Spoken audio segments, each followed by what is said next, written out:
For decades, the CIA paid journalists to lie to the people. The news Americans trusted was scripted, planned, and sold as truth. The truth was carefully engineered fiction, and the deception ran deep. It wasn't to keep you safe. It was to shape what you believed. Here's the part no one wants to admit. It didn't stop. It just went digital. Today, the lines between media and intelligence are more blurred than ever.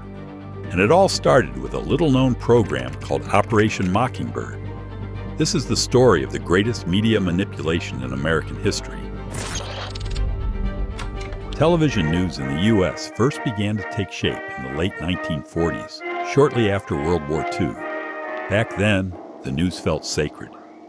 Every evening, Americans tuned into the same voices, men like Walter Cronkite, Edward R. Murrow, and Dan Rather. Trusted faces who spoke with calm authority. They weren't just reporters, they were the nation's conscience. And when Cronkite said something, people believed it. But things aren't always what they seem.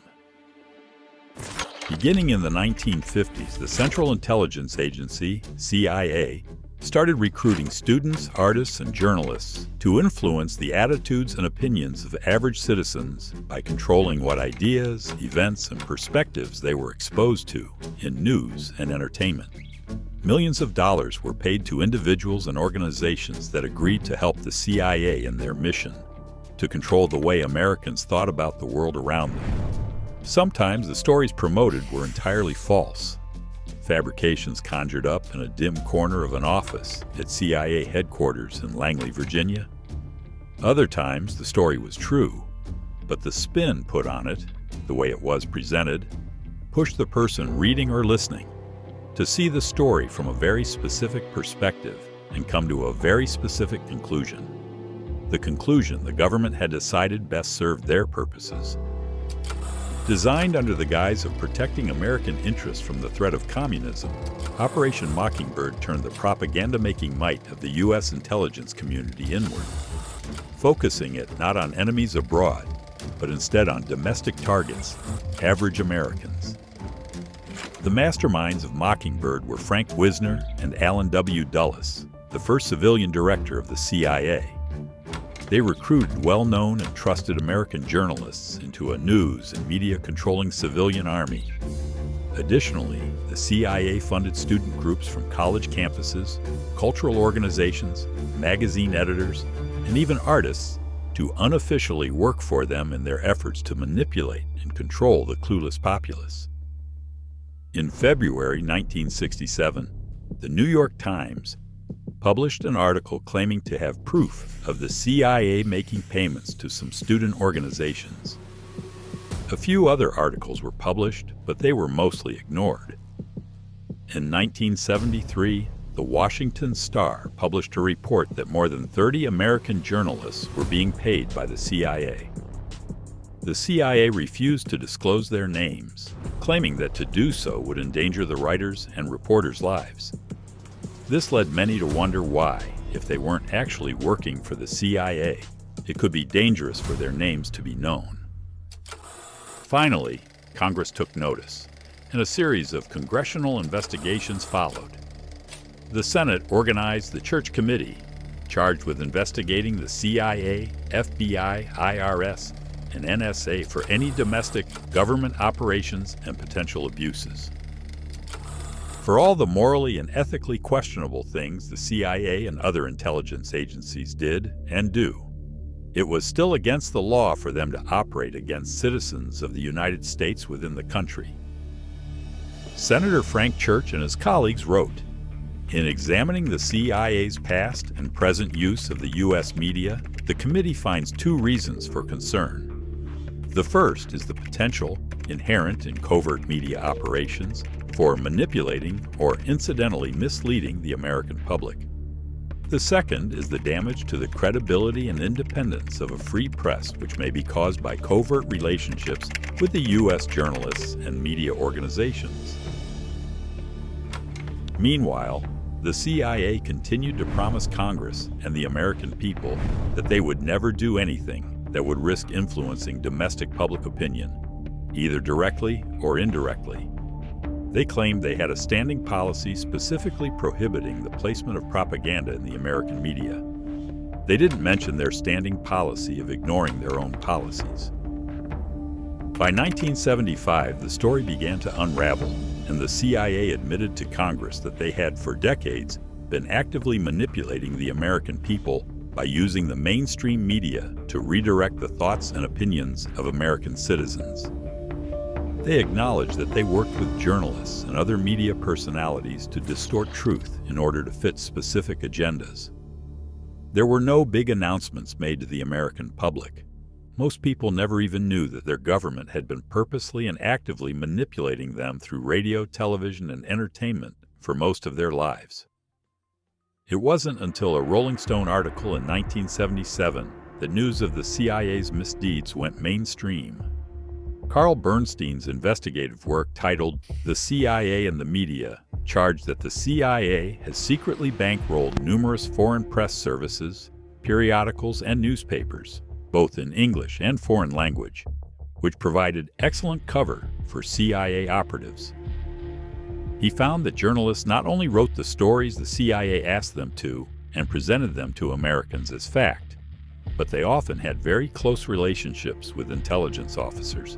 They willingly shared their notebooks and actively collaborated with them to disseminate elaborate lies or to put twists on real stories that made them appear entirely different than they actually were. He also charged that the CIA was not merely manipulating the foreign press, but the domestic press as well, and went as far as to name the networks, publications, and people who had aided the CIA in their efforts. CBS, Time, the New York Times, the Louisville Courier-Journal, ABC, Reuters, NBC, and the Copley News Service were all working for the CIA and being compensated very well financially for their troubles. Although newly appointed Director of Central Intelligence George H.W. Bush ordered the CIA in 1976 to cease domestic media manipulation and barred government agencies from entering into any paid or contractual relationships with any full-time or part-time news correspondent accredited by any United States news service, newspaper, periodical, radio, or television network or station. Many still suspect that this is happening today. One estimate suggests that the U.S. government, through Mockingbird, spent hundreds of millions of dollars a year for more than 20 years in its efforts to shape and direct the feelings, thoughts, opinions, and tastes of Americans.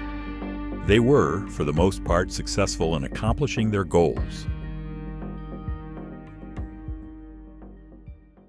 Cui bono? Who profits?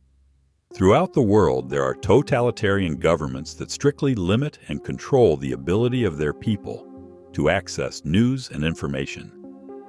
In China and North Korea, Western media is prohibited, and controls are placed on the internet to block unapproved content. Similarly, many Middle Eastern countries strictly limit the types of art, music, news, and media that are accessible by their citizens. It's easy for Americans to look at these heavy-handed approaches to controlling the way people think and what they know, and judge themselves lucky to be free from such restrictions. But are we really? It's easier to fool someone than to convince them that they have been fooled. And it seems that the intelligence community has counted on that quirk of human nature as they lay their secret plans.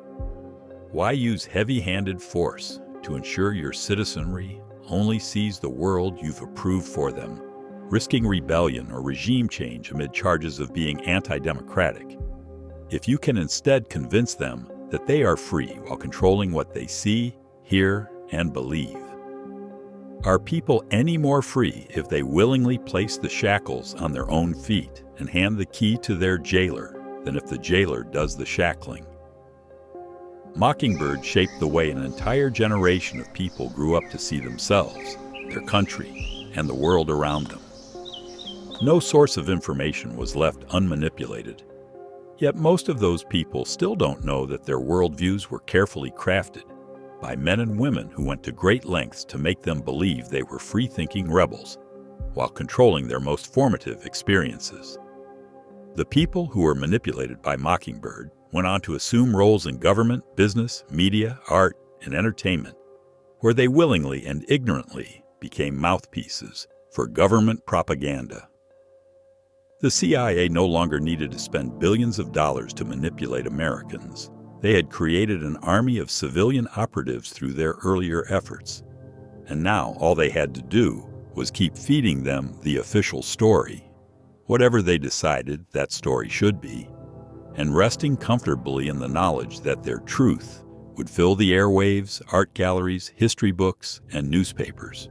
What have we seen in recent years that could be compared to Mockingbird? Have there been any times when it seemed that celebrities, artists, musicians, journalists, and media personalities were all talking about the same things, or pushing the same stories, or the same versions of events? This is extremely dangerous to our democracy. This is extremely dangerous to our democracy. This is extremely dangerous to our democracy. Knowing that Mockingbird was real helps us to look at the world around us differently, making us more thoughtful about the things we see and hear in the different types of media we consume, and in the news we read and watch. Although the secret program was officially and allegedly shuttered in the late 1970s, its influence is still being felt. Most journalists, musicians, artists, and celebrities quickly fall in lockstep with the government when a bad guy has been identified or a narrative is being promoted. During the COVID-19 pandemic, not only did virtually all sources of information and entertainment support what the government was mandating and saying, but those who questioned the official story were attacked, deplatformed, fired, disparaged, or in other ways silenced or punished. Are people really free if they can't talk about their own health and the health of their loved ones without being persecuted? Mark Twain was right. Whenever you find yourself on the side of the majority, it is time to pause and reflect. 4 things we've learned. The government has a vested interest in controlling the way a country's population views and interprets the world around them, and they are willing to spend hundreds of millions of dollars to influence it. Intelligence agencies often operate entirely outside the control and awareness of elected representatives. They are simply not accountable to anyone until something they are doing is discovered, and people begin asking questions and demanding accountability. Even when it is proven that intelligence agencies have operated against the very people whose interests they are tasked with protecting, there are often no consequences, and worse, the average citizen often doesn't pay attention or care. Celebrities, entertainers, and media personalities will sacrifice their credibility and their morals for money and status. They will lie to the people who look up to and trust them if it means increased fame and fortune. This video is based on the Tuttle Twins' Guide to True Conspiracies, and features one of many conspiracies that turned out to be true.